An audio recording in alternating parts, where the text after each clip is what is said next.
Hey guys, Geeky J here, and today I'm going to be doing the commentary for season 1, episode 6 of episode 7 of Star Trek: The Next Generation, Lonely Among Us. And to give you a brief synopsis really quickly before we get started, let's see. While transporting delegates, an alien life form wreaks havoc on the Enterprise computer and begins to take over the minds of her crew. And the picture I picked for this episode, well, let's get started. I'll talk about that while we get started. So, again, when I say play, press play. So, three, two, one, play. And I'm buffering a little on Netflix, so you might be like a millisecond or something ahead of me. But anyways, the picture I picked of this episode, it's pretty cool.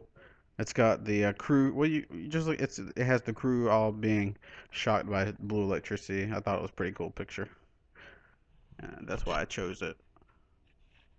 The Soleil here that we're about to see. Those. Let me know if you like their design more or the Antikins who we'll see later. I may these guys look like lizard people with Egyptian sarcophagus heads. Maybe, cobras is kind of what they look resemble of as far as their face is concerned. And a little bit of trivia. This is the first episode that shows dress uniform, Starfleet dress uniform. And I like the introduction of the dress uniforms. It's funny that the Antikins really just don't like the Soleians or the Soleians or the Orville.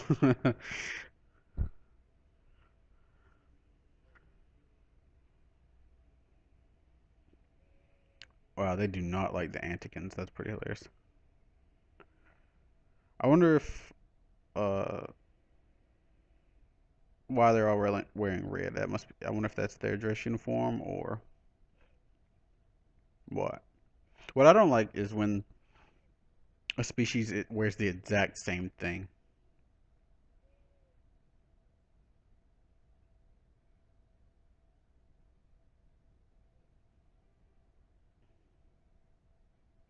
I don't really remember this episode from first viewing. I remember a couple of things, but not a lot.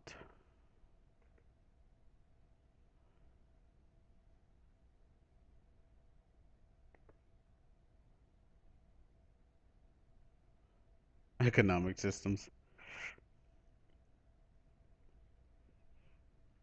My thing about this, why wouldn't you steer away from the gas cloud?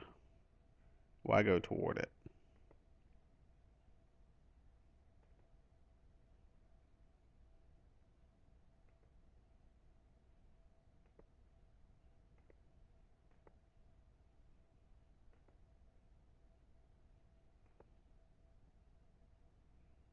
I like how Picard said Parliament.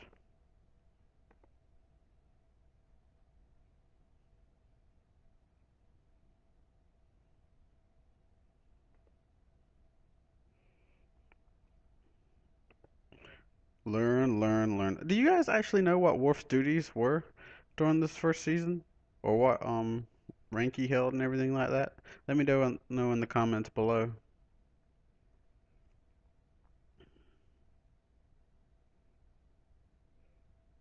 It's a cool effect for the cloud. It looks just like a smoky jellyfish, smoky jellyfish cloud.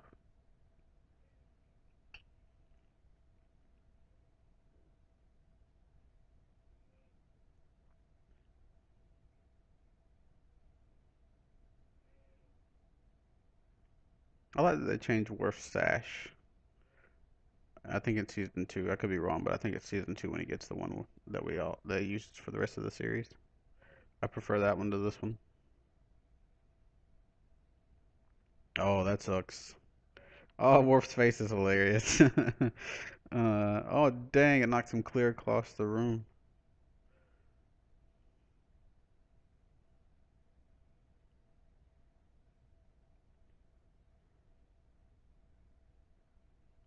Oh, that's crazy. I love this intro. I prefer this intro a lot to. Well, I mean, I like DS9's intro, but I really, really like this one. I like Picard speaking over it. And DS9 has great music. It's just there's no dialogue to go along with the music, and I think that helps out, in my opinion.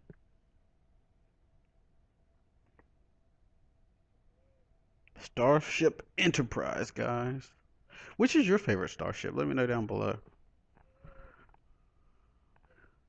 Um, I think I've asked that before, but let me know again for someone who didn't watch the other video.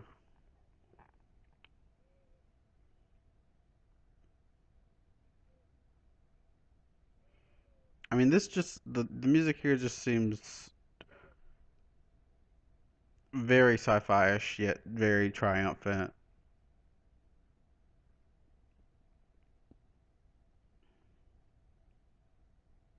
A little bit of trivia here. This is the only other episode in the first season to feature Colm Meaney, who was at the ops position in the series pilot. You guys remember that encounter at Farpoint, and you all know he later becomes Chief O'Brien.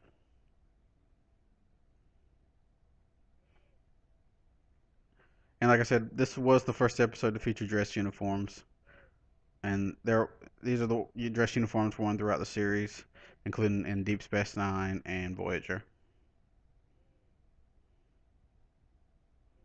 And if you'll notice, Edward R. Brown did the cinematography for this episode, and it's particularly dark overall. And the series lightens up after this until Martin Rush takes over in the third season. Dang, Worf is he hit that guy or he got rid of that guy pretty quickly.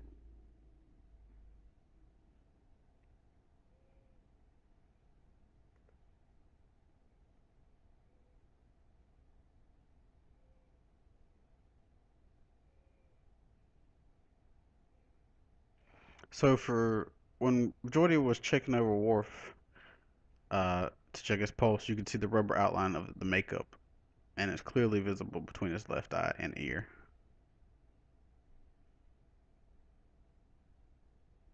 And also, data says that the energy cloud is traveling at warp velocity, but when Enterprise makes its center past, the stars aren't streaking in the background.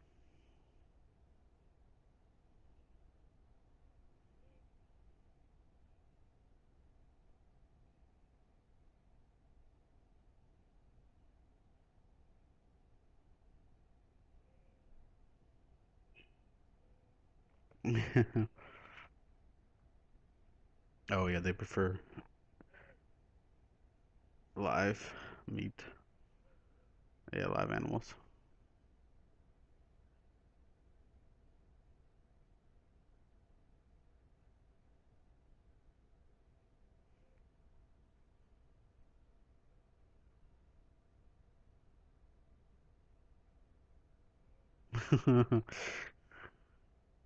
The replicators.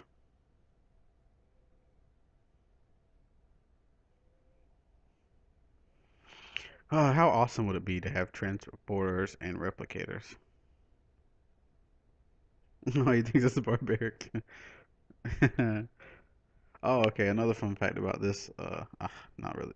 I hate the word fun fact, but the word's fun fact, but I guess it is. Uh, one piece of costume introduced in this episode that was never returned was the surgical cap that Dr. Crusher's wearing and the eyepiece. We never see that again, and I wonder why. It's a pretty cool looking piece of equipment.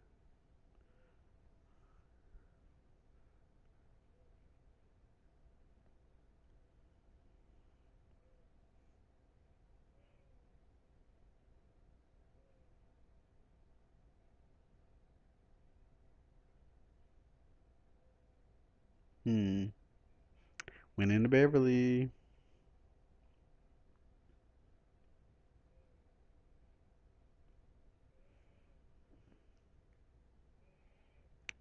Worf has amnesia.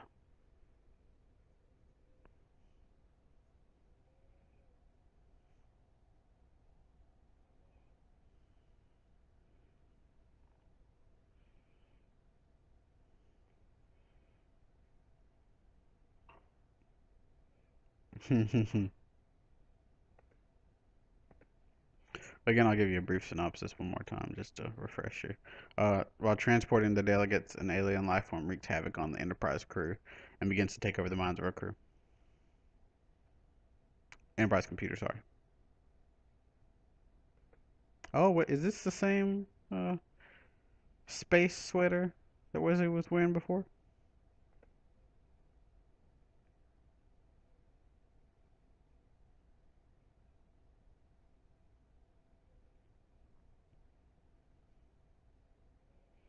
Dilithium crystals. Mm. I don't remember studying that in physical sciences, but maybe.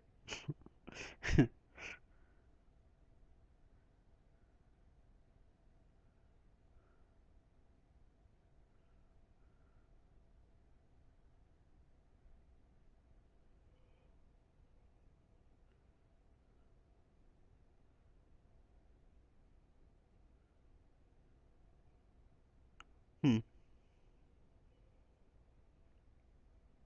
Dang, Wesley, you didn't try hard.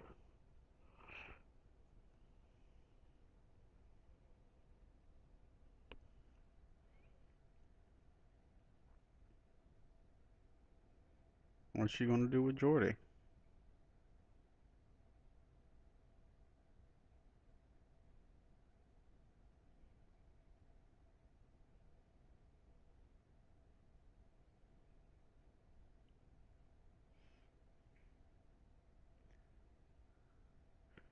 Huh.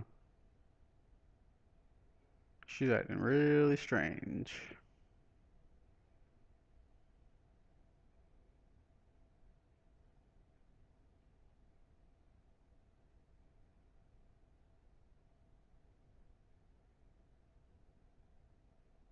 Come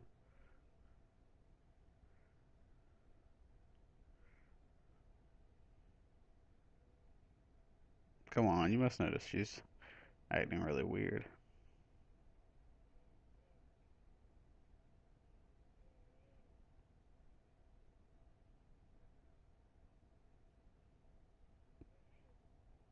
Come on, Data, stop her. Data, crap.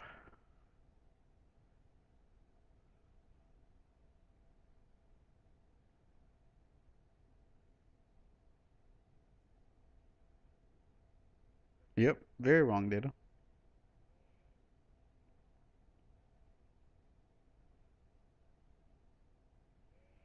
No, you're not. Don't lie. Come on, Beverly. You're better than that.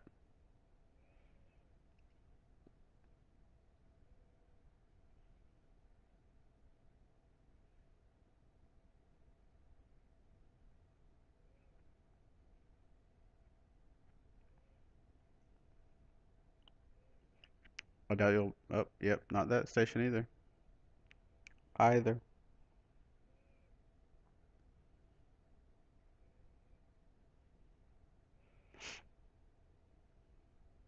It's the cloud. It never works like it should.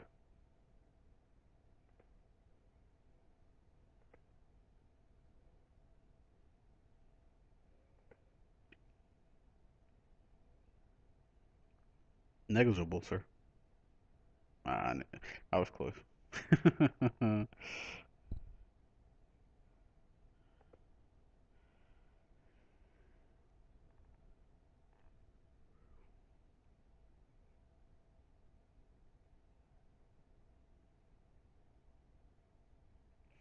Oh, this is also the first episode to reveal Data's persona of Sherlock Holmes, so we all enjoy that later on.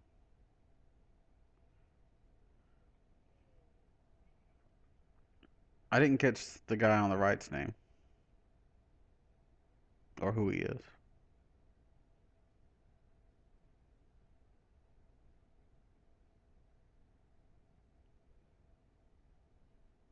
Oh, there we go, Mrs. Zing.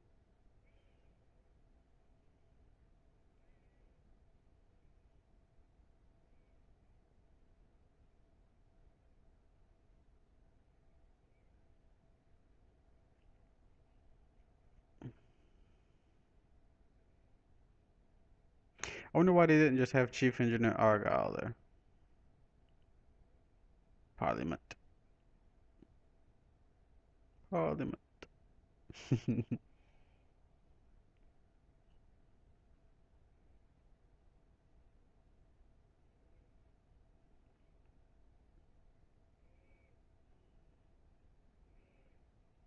Mm. I guess Soleil is how you say it. I said Soleil.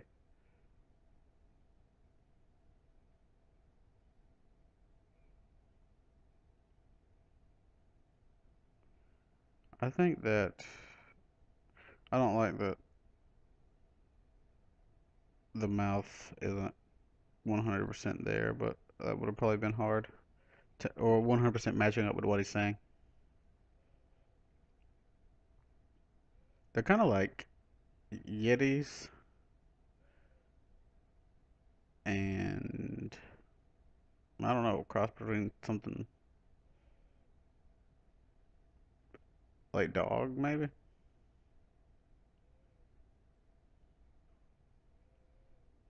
Again, guys, let me know which design you prefer, the Antikins or the Sele.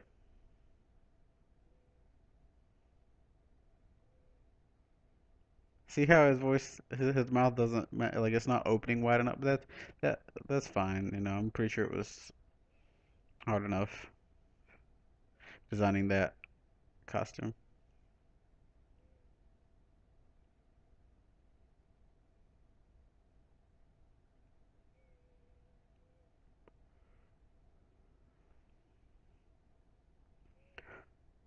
So the diamond-shaped statue in the Antikin guest quarters previously appeared in Kirk's apartment in Star Trek II: Wrath of Khan, and it was in Tasha Yar's quarters in Star Trek: The Next Generation, Naked Now, if you guys remember that, and can later be seen in the Cafe des Artistes in the episode "Will Always Have Paris." So look for that when that comes up.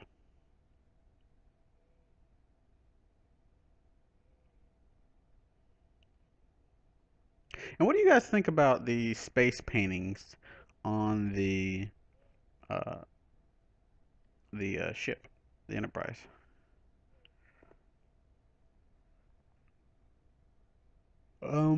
A lot of people say, why would you have a space painting in space? My argument for that is, well, if you live at the beach, you'll see a lot of people who live at the beach have pictures of the ocean, uh, and all and things like that, sailboats, things like that. Same with something in the mountains. You'll see pictures of a mountain or just wilderness pictures in general.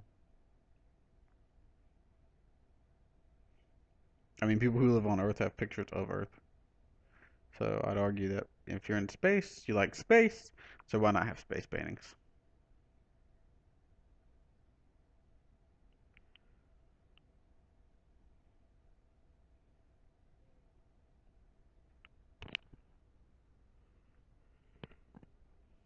Oh, on the contrary, Captain.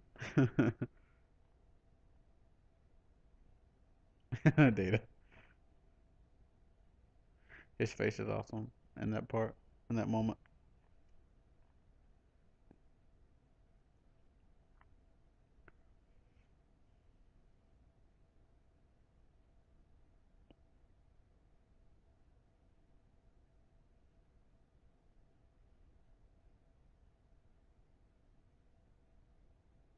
Dang.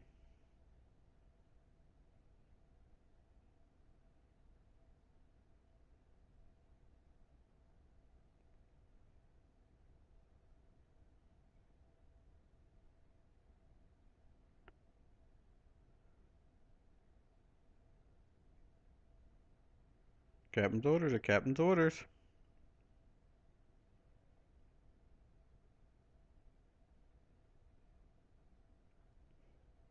I like when we see the characters or the members of the crew in their, off-duty clothing. I find that interesting. You don't see it a lot, I don't think, but it's interesting. Oh, see, space spanning behind Wesley.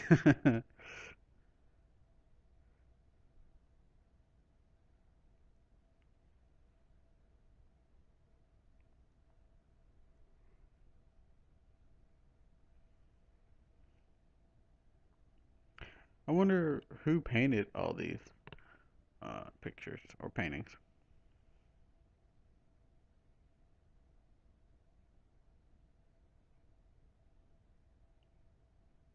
feel like that was an odd cut.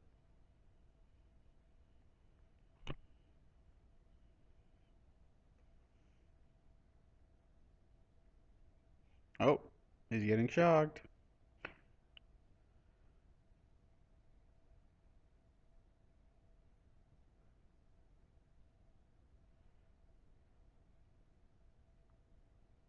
Oh, Worf. What he Worf's roles reversed there.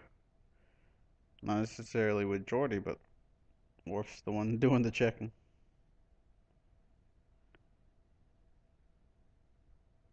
Dang,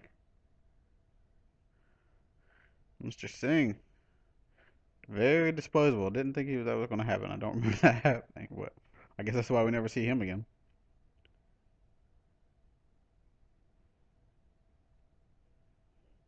So this is the only major appearance of those two species, the Antikins and the Sele.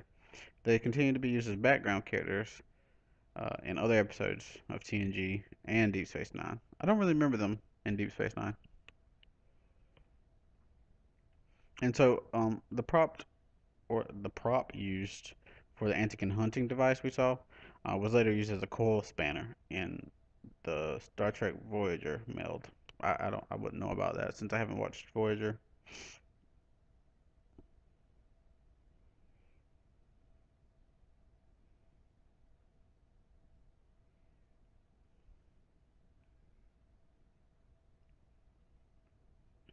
I wonder how it decides which warp to go to.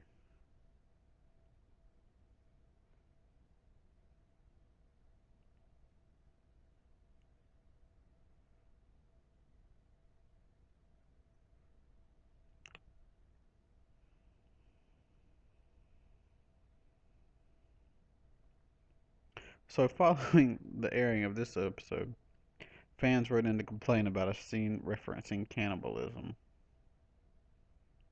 I wonder. I don't think we've seen that yet.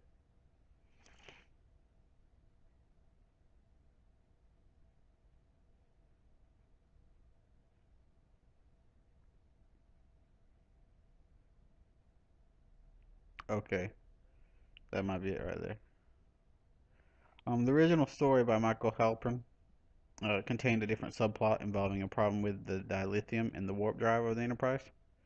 The diplomatic conference was added by D.C. Fontana when it was developed into the teleplay.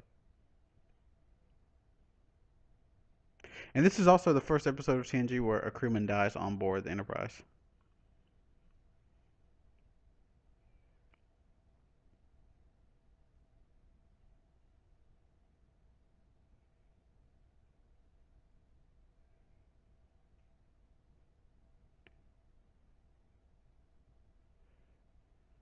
Oh, Sherlock.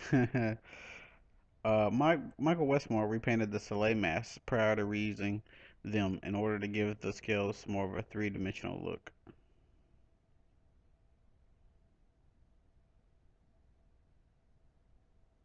And this episode was actually the first bottle show done on TNG.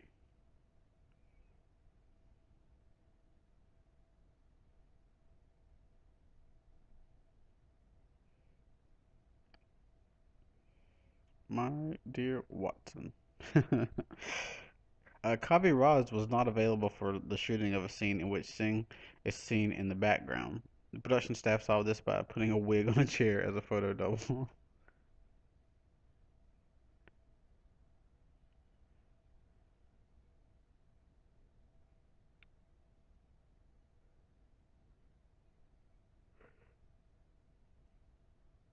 And this is also the only episode to have Tasha Yar in a dress uniform.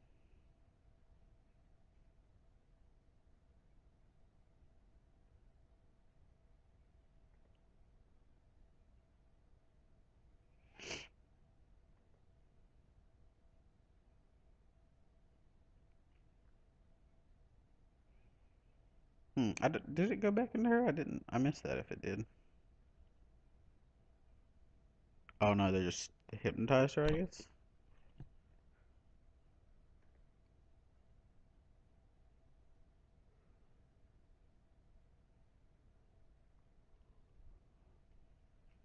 One thing about the episode though, it doesn't explain why the cloud kills Lieutenant Junior Singh, but lets all the other crew members live. I guess just because, you know, the plot needed someone to die for whatever reason to show that the cloud was actually deadly and Singh was disposable.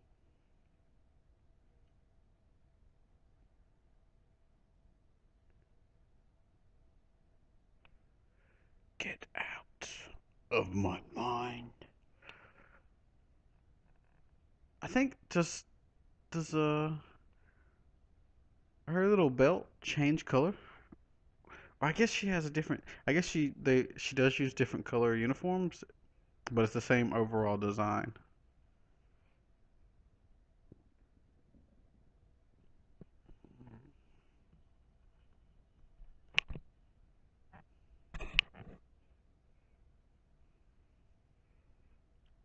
Whoa, whoa, Troy, giving a little information away. Dang, I just noticed her nails.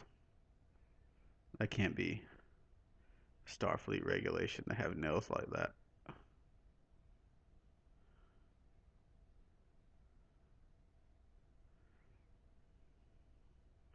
An invasion of the body snatchers.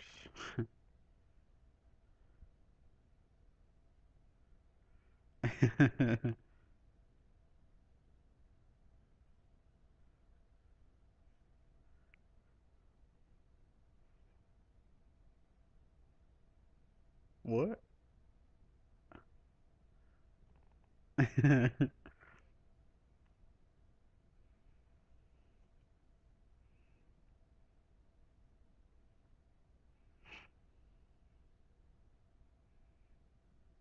Mm,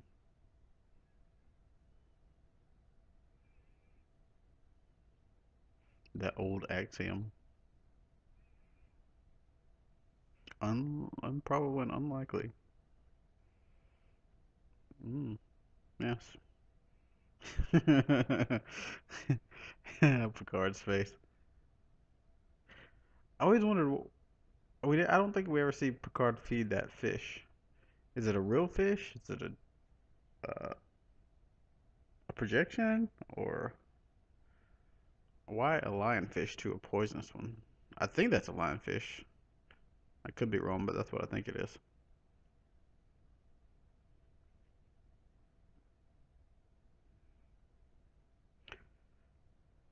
So, what rank does Worf hold? Is he higher than Geordi or lower?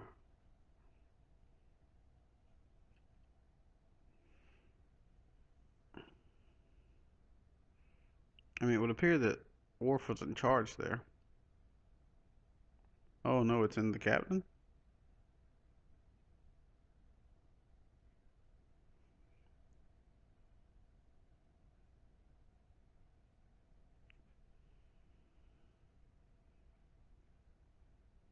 I'm fine.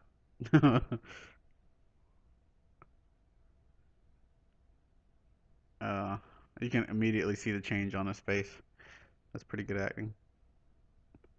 One thing I've noticed about these videos is I say the word pretty a lot, and I'm trying my best not to do it. Look again, Jordy. Come on now.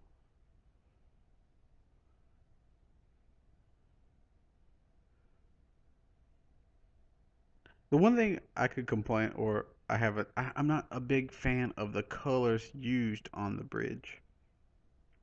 It looks okay. I just wouldn't have chosen those colors. I'm not a big fan of that brownish tan look.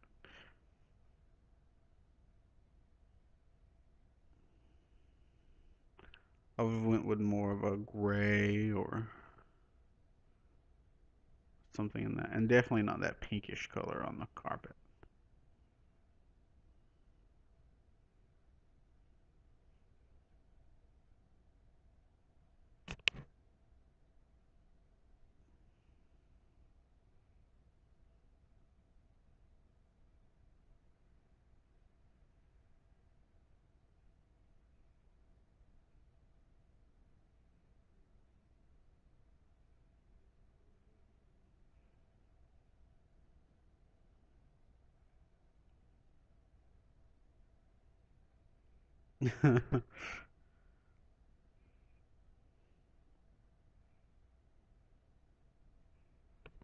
Oh,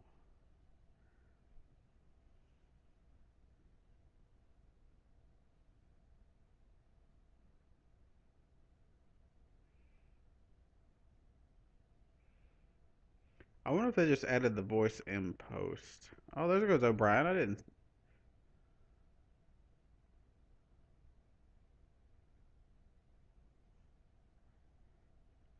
Yeah, they're like Cobra people versus the weird Yeti people.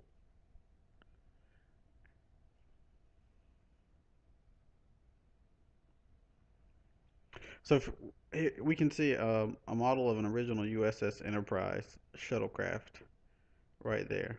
Um, there's also a silver model of a Constitution class starship behind Beverly.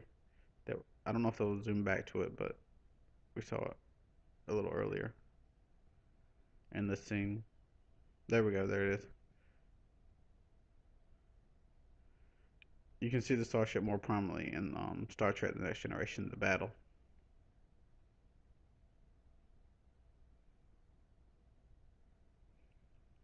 This is also the first episode of Star Trek that was directed by Cliff Bole. He directs 24 episodes of TNG, including The Best of Both Worlds, as well as several Star Trek Deep Space Nine episodes, and Voyager, apparently.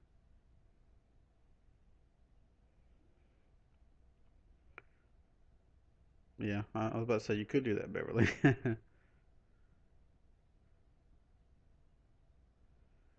Oh, it's never a easy thing planning a mutiny. Just because he changed course, we need to mutiny. I think that's a little premature, but it turns out for the better. If they were wrong, it would have been pretty. It wouldn't have been good. They was pretty again.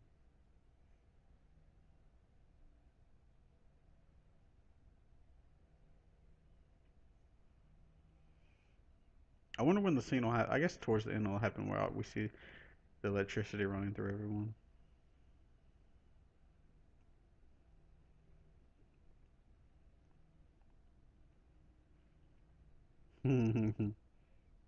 Got you there.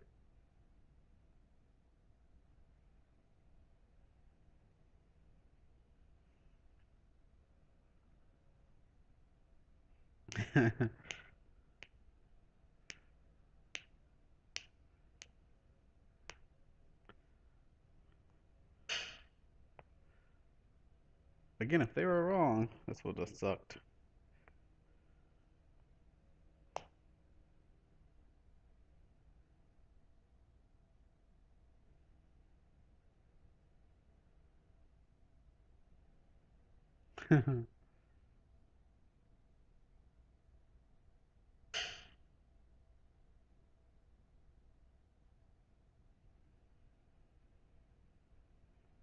Ooh,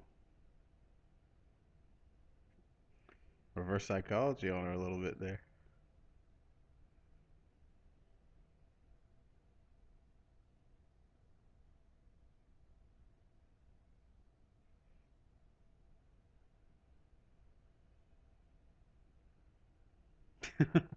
I like the way Picard plays this.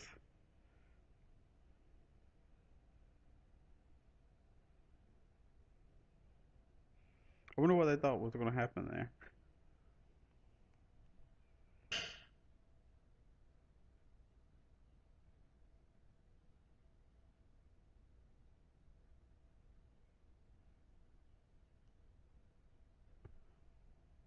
Oh, that sucks. What is that? Just a dog lasso with the. Yeah, that's just like a glow stick.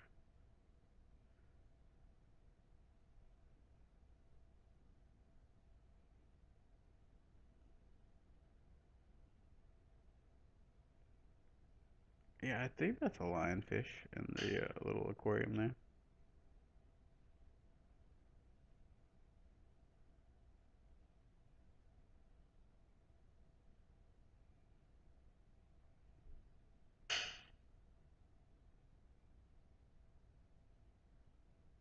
He doesn't even look at him.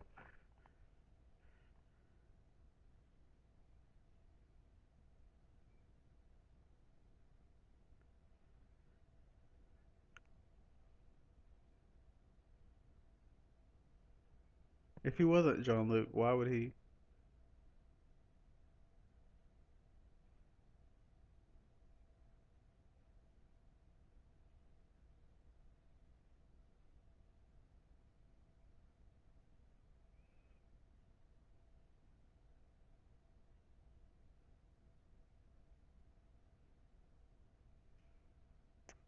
Freaky.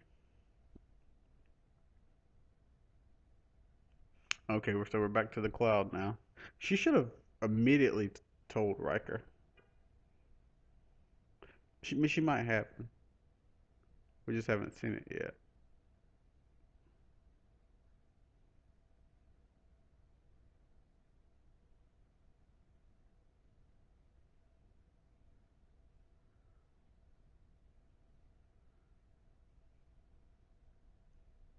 Within 10,000 kilometers. That's still very far away. I guess close when you consider how big space is.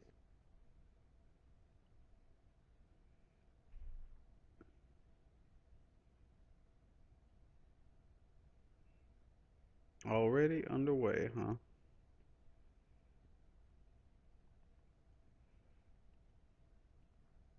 It's this aspect ratio feels a little off. Let me know if it's the same for you guys, but it's a little fuzzy at the top. It's fine now, but when we're okay, it looks okay now too. When we're looking at Picard, just when it first started, it was a little off.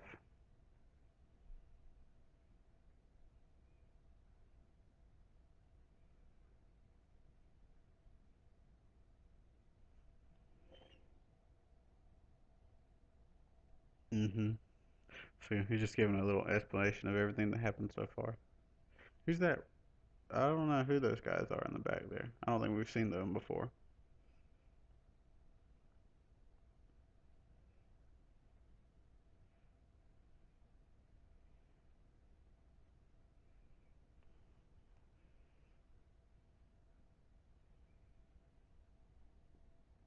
Enterprise thing.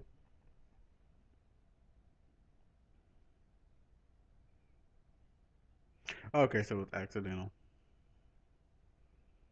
That makes it okay, I guess.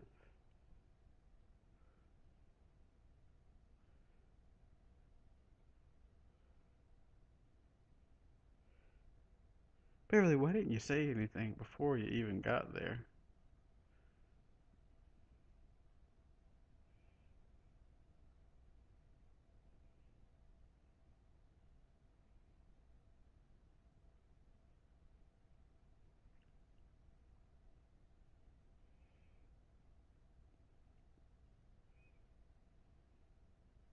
Hmm.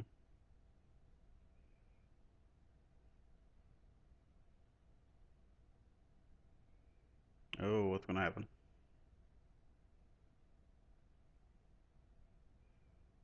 Oh, he's gonna die.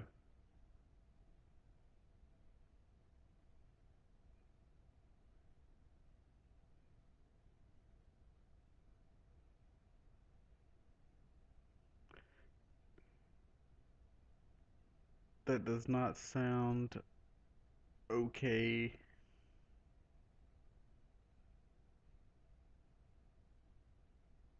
Here we go. Here's the thumbnail.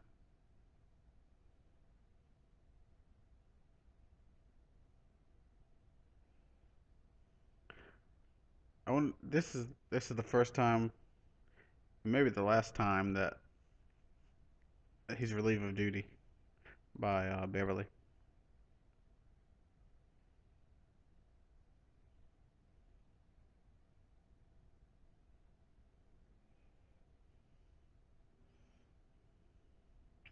That sucks. You think there would be people there trying to stop? Where's Chief O'Brien? Who's that? That's not Chief O'Brien.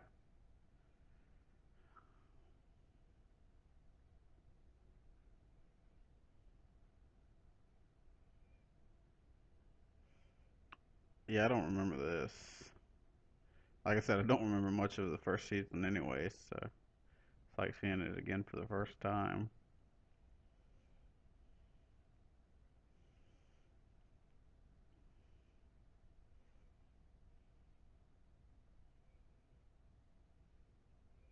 I bet Data comes up with an idea as to how to find them.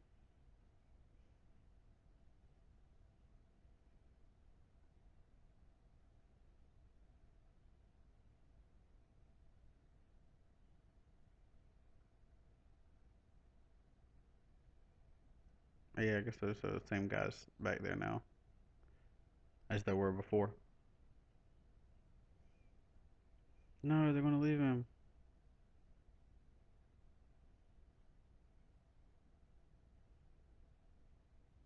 Oh, convenient.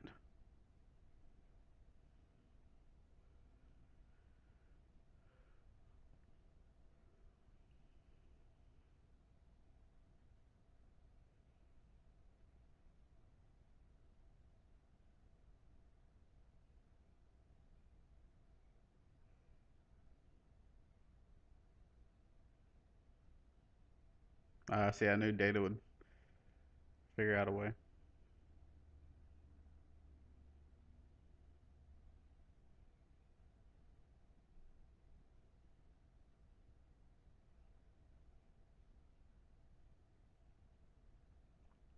Let's hope.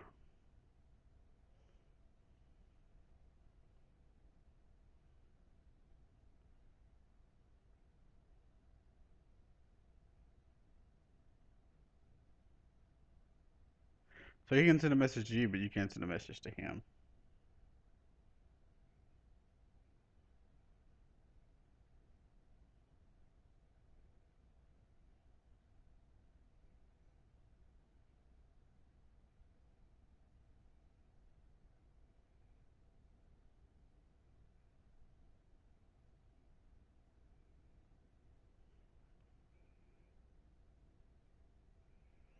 Director Cliff Bowl, he said he remembered this episode because they got a lot of calls for it. They just want to do some kind of shocker. He never seen anything like it since. I don't recall that being one of the better, one of his better shows. He says, but he worked hard on the episode on as on anything else.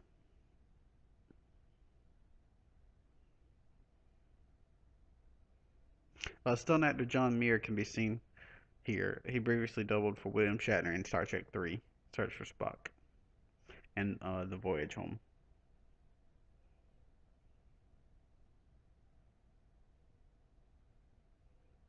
Ah, so okay, so I read that the anti-mask didn't allow for any movement at all, with the exception of the actors being able to poke their tongues through the mouth opening.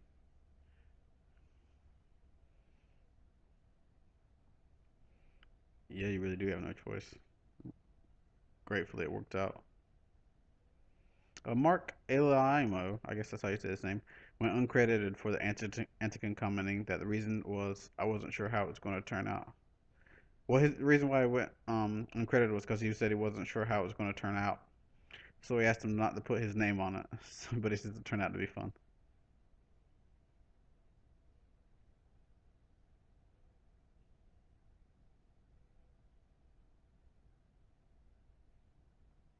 Westmore had time to recast two of the Soleil heads from a soft foam rubber, but as each took 5 hours to make, there wasn't enough time to remake all five.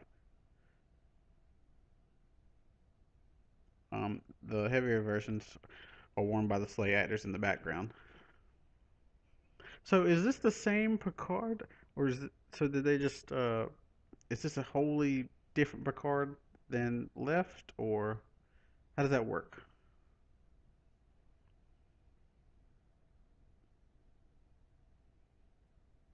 Indubitably.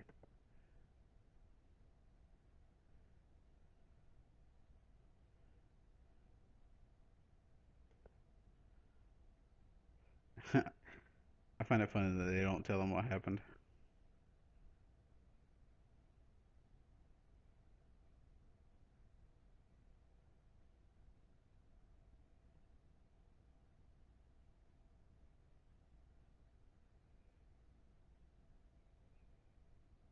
Oh wow.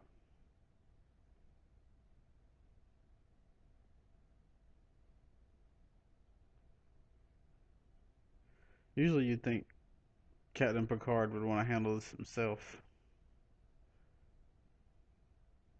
but he gives it to him. I wonder why they did this. Usually Picard would be the one who'd want to handle something as serious as a murder on the Enterprise, but it is what it is. So overall, an okay episode. Um, it's not great. It's not horrible. It's just middle of the road. And I think that's just what the next couple episodes are going to be. Just okay episodes.